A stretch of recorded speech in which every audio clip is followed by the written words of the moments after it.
Did you know that in addition to our popular email newsletter, the MJ Today Media Newsfeed, we also put out a separate daily email newsletter with just the 10 stories we cover here on the podcast?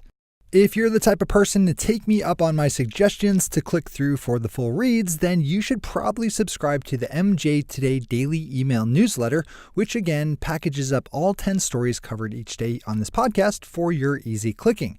To subscribe, you just need to open up mjtodaydaily.com/headlines. That's mjtodaydaily.com/headlines. Good morning, Marijuana Nation. It's Tuesday, October 24th, 2017, and you're tuned in to episode 358 of Marijuana Today Daily. I'm your host, Shay Gunther, and I'll be walking you through today's marijuana news and headlines. As always, we have a full and busy day of cannabis news in our hands, so let's jump right into it.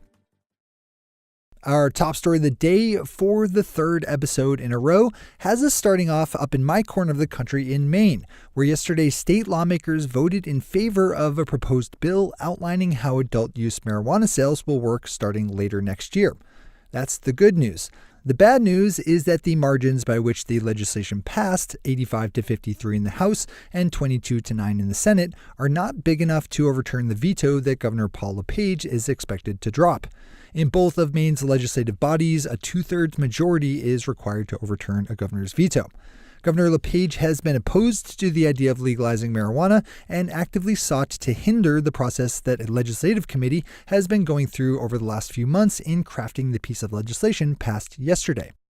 Governor LePage has 10 days to either sign the bill, veto it, or do nothing, in which case it would become law without his signature. We'll obviously be tracking this one as it develops further.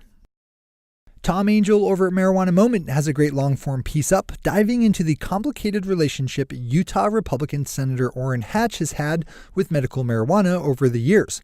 This is a story you need to open up in full for all its well-researched glory, but in short, the conservative senator from Utah has transformed from a fairly stereotypical prohibitionist to a full-fledged advocate for legalizing medical marijuana.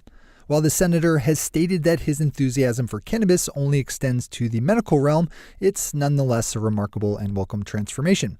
On a personal note, I especially appreciate the senator's proclivity for marijuana puns, which I've reported on recently. They are most excellent. Open up Tom's story for the full details on one of our most powerful new boosters.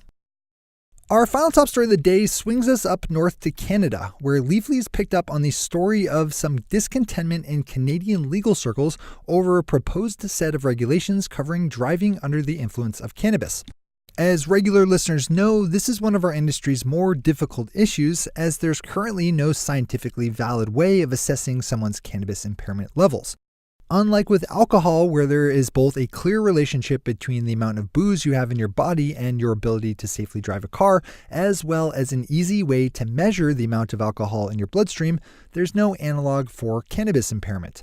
To make matters even more complicated, there's reasonable doubt as to the question of how much marijuana even impairs your ability to drive. These facts are driving some Canadian lawyers to decry the proposed marijuana limits for adults of age operating motor vehicles. Under the proposed plan, a driver caught with more than 5 nanograms of THC per milliliter of blood would be found to be driving under the influence, as would a person with 2.5 nanograms per milliliter and a blood alcohol content of 50 milligrams per milliliter of blood. Perhaps most chillingly, if you are found to have between 2 and 5 nanograms of THC per milliliter of blood, you'd be hit with a summary offense with a maximum fine of up to $1,000. Again, to be clear, there's no direct relationship between how much THC you have in your blood and your ability to drive. This is another good one to open up in full. Those are our top stories for today. It's time for Marijuana Today Daily Headlines Blitz. Before we blitz out on headlines, let's quickly thank our sponsor, the Marijuana Today Daily Headlines email newsletter, which neatly delivers the 10 stories we cover each day here on the podcast. It's like our popular MJ Today media newsfeed, but with all the curation of the show. It's the easiest way to follow up on any story you hear me mention on the podcast. To sign up for the Marijuana Today Daily Headlines email newsletter, just swing over to mjtodaydaily.com/headlines. Once again, that's mjtodaydaily.com/headlines. All right, time for the blitz.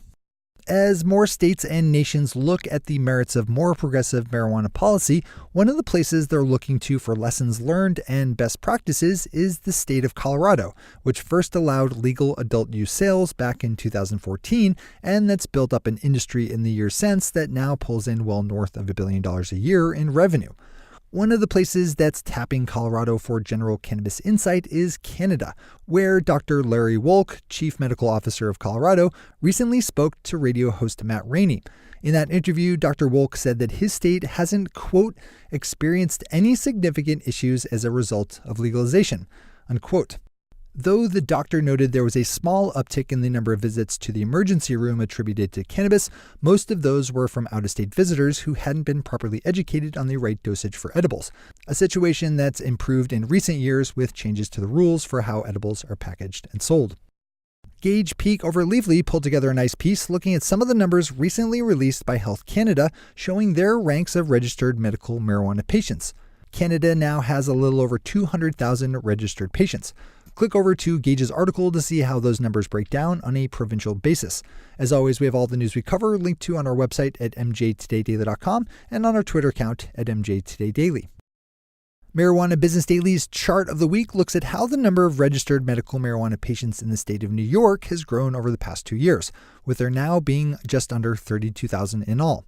Regular listeners should be familiar with the woes that New York's medical marijuana program has had to slog through, with low patient counts and a lack of support from doctors combining to create a business environment where the state's 5 licensed providers have had to burn cash every month as they hunker down for sunnier days ahead. Those sunny days have yet to appear, with the state messing things up even more in recent months with their announced plans to double the number of licensed providers, even as the 5 they have now have yet to hit profitability. Eli McVeigh over Marijuana Business Daily does a good job of providing more background context on the New York story, so swing on over if you'd like. The Cannabist ran some math on Nevada's adult use marijuana program and calculated that the state's dispensaries sold more than $33 million in all in the month of August, well above the $27 million sold the month before. August's haul netted the state $4.8 million in tax revenue, to say nothing of the money saved from not persecuting a war on marijuana. The Providence Journal just interviewed Rhode Island Governor Gina Raimondo about a number of issues and challenges facing her state, and their discussions turned to marijuana legalization. While the governor didn't exactly come out as a prohibitionist, she did exhibit a less than comprehensive handle on the topic, wrongly claiming that Colorado has spent more money regulating their industry than it's taken from legal cannabis taxes. Even still, she did express support for the idea of increasing the number of Rhode Island's licensed dispensaries. The state of New Mexico just got its first medical marijuana billboard with a roadside advertisement for medical marijuana company Pure Life going up in Albuquerque, with more set to come. The new billboards, which feature a large marijuana leaf with the text "This is medicine," are a marked contrast to the ones that recently went up around Massachusetts, which avoided using any kind of cannabis iconography. And finally for today, a new poll out of Utah might help explain why that state's senior senator has taken such a liking to medical marijuana, with 75% of poll respondents saying they were in support of a proposed 2018 ballot measure to legalize medical marijuana. The poll was conducted by the Salt Lake Tribune along with the University of Utah's Hinckley Institute of Politics and found that 75% of respondents either strongly or somewhat supported the measure, with just 23% saying they were somewhat or strongly opposed. Click on over to the Salt Lake Tribune's piece to read more and to see how the poll broke down by political affiliation. The poll was conducted among 605 registered voters and carries a margin of error of plus or minus 3.98%. Those are the headlines and news for the day. I'll be back with you again tomorrow with another information-packed episode of Marijuana Today Daily. But in the meantime, if you have any stories to share or feedback to give, zip us an email to headlines@mjtodaydaily.com. And while you're clicking around the interwebs, swing over to our Twitter account at mjtodaydaily and visit our website at mjtodaydaily.com to find links to all the news we cover. Just a quick reminder, we have just 2 more weeks left in publishing at 1 p.m. Eastern Standard rather than our normal earlier time of 11 a.m. If you're jonesing for an early morning news fix, you should subscribe to the MJ Today Media newsfeed, which is continuing to go out at 7 a.m. Eastern even during this shifted schedule for the podcast. To sign up for that newsletter, just open up mjtodaymedia.com/newsfeed. Thanks to our sponsor, the MJ Today Daily Headlines email, and to all of our awesome patron listeners for the support that makes this show possible. To join the illustrious ranks of the patron listeners yourself, swing over to our website at mjtodaydaily.com and click on that big blue button at the top of the page that says Become a Patron. I'm your host, Shay Gunther. Thanks for tuning in and starting your day with marijuana today.